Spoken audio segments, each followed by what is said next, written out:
तो स्वागत है दोस्तों आपका एक नई वीडियो में। और आज हम देखने वाले हैं कि कैसे हम किसी भी रॉ डेटा को एक समराइज फॉर्म में प्रेजेंट कर सकते हैं। तो जनरली क्या होता है, रॉ डेटा जो हमारे पास होता है उसका हमारे लिए तब तक कोई यूज़ नहीं है जब तक हम उससे कोई इन्फॉर्मेशन एक्सट्रैक्ट ना कर पाएँ। तो जैसे कि आप यहाँ देख पा रहे हैं कि मेरे पास कुछ आइटम्स हैं जिनकी सेल्स क्वांटिटी और टोटल सेल्स वैल्यू है मेरे पास। तो ये टोटल 10 आइटम्स हैं जिनकी एंट्री पर डे बेसिस पे की गई है और हमारे पास कुछ 7000 रो ऑफ आइटम्स हैं। तो जब इतना बड़ा डेटा हमारे पास प्रेजेंट हो तो इसको हम कैसे समराइज़ कर सकते हैं। मान लीजिए आपको ये देखना है कि टोटल सेल्स कितनी हुई है या टोटल सेल्स क्वांटिटी कितनी है या कौन सा आइटम किस मंथ में सबसे ज़्यादा बिका है। तो जनरली जो अभी हम बात कर रहे हैं समरी बनाने की, तो उसका पर्पज़ ये रहता है कि हम इस रॉ डेटा में से कोई इन्फॉर्मेशन एक्सट्रैक्ट कर पाएँ। तो चलिए हम आज इससे 3 चीज़ें निकाल कर देखते हैं। पहली चीज़ कि which item has been sold the most. तो सबसे ज़्यादा सेल्स क्वांटिटी किसकी है। ओके, उसके बाद अगली चीज़ निकाल लेते हैं, which item has the largest sales value. ठीक है, ये निकाल लिया। इसको हम ज़रा ऐसा कर देते हैं और यहाँ से नो फिल। ठीक है, और एक चीज़ और निकाल लेते हैं कि which year has the largest sales value. मतलब किस साल में सबसे ज़्यादा सेल्स हुई है, क्योंकि हमारे पास यहाँ पर ऑलमोस्ट 2 साल का डेटा है। 1 सितंबर 2024 अक्टूबर 2024 से 7 सितंबर 2026। ठीक है, तो चलिए यहाँ पर अब यूज़ करने वाले हैं पिवट टेबल्स का। तो पिवट टेबल्स का यूज़ करके हम कैसे ये 3 इन्फॉर्मेशन इस रॉ डेटा में से एक्सट्रैक्ट कर सकते हैं, चलिए देखते हैं।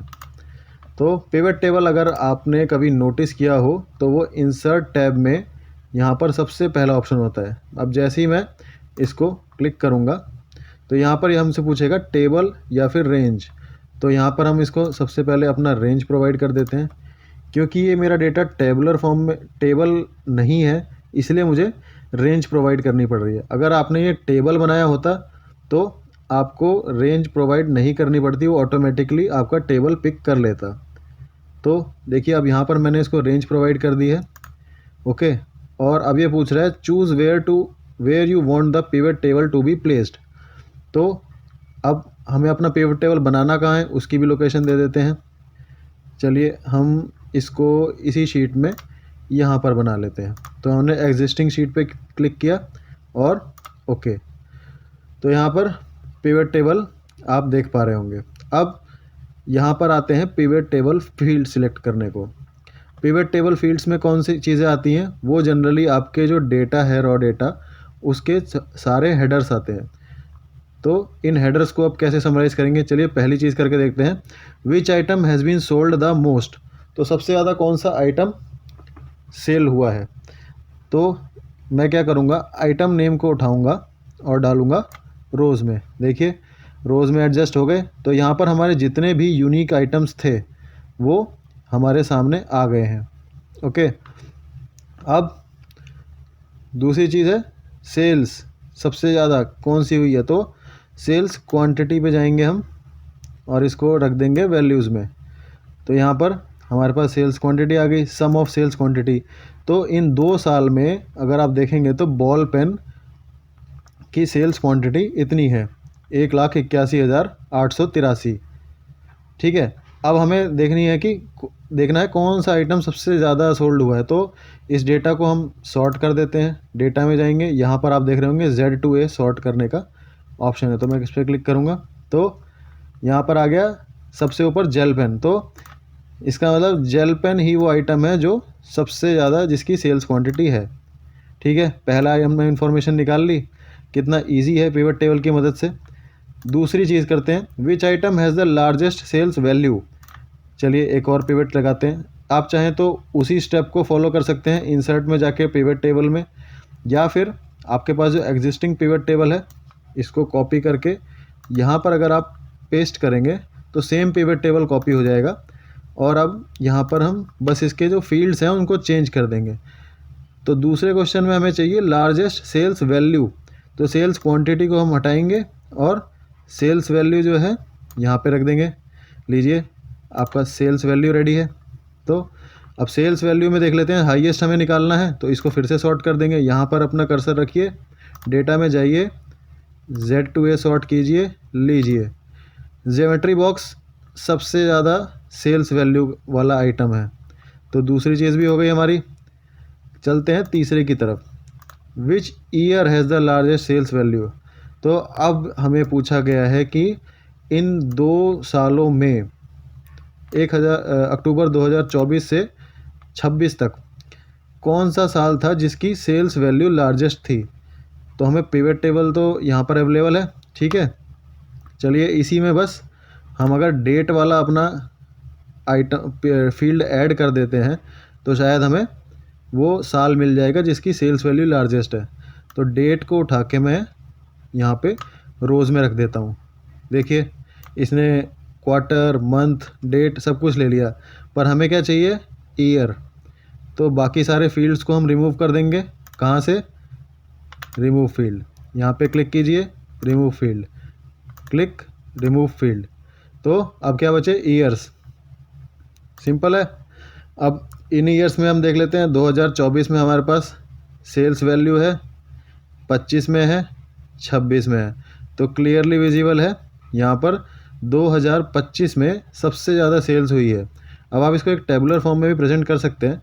सिंपली अगर टेबुलर फॉर्म में करना है तो मैं एक बार दोबारा फील्ड लिस्ट खोल लेता हूँ और यहाँ पर हमें जाके फील्ड सेटिंग्स में इसको show items in tabular form पर टिक करना है। टिक कर दिया, ओके। देखिए अब ये कैसे अरेंज हो गया 2024, उसके बाद है कि टेबल सा बन गया। तो और लास्ट में आपके पास यहाँ पे ये समरी भी मिल गई 580685, ठीक है। तो यहाँ पर 2024 में हमारे पास 58 लाख की सेल हुई है। 2025 में हमारे पास 22 करोड़ की सेल हुई है और यहाँ पर 15 करोड़ 1 करोड़ 54 लाख, यहाँ पर 2 करोड़ 23 लाख और इधर 58 लाख।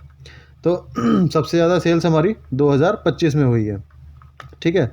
तो पिवट टेबल ही एक ऐसा टूल है, बहुत सिंपल टूल है, जिससे आपने देखा होगा कितनी ईजिली हमने 2 साल का डेटा समराइज़ करके उसमें से ये 3 यूज़फुल इन्फॉर्मेशन निकाल ली।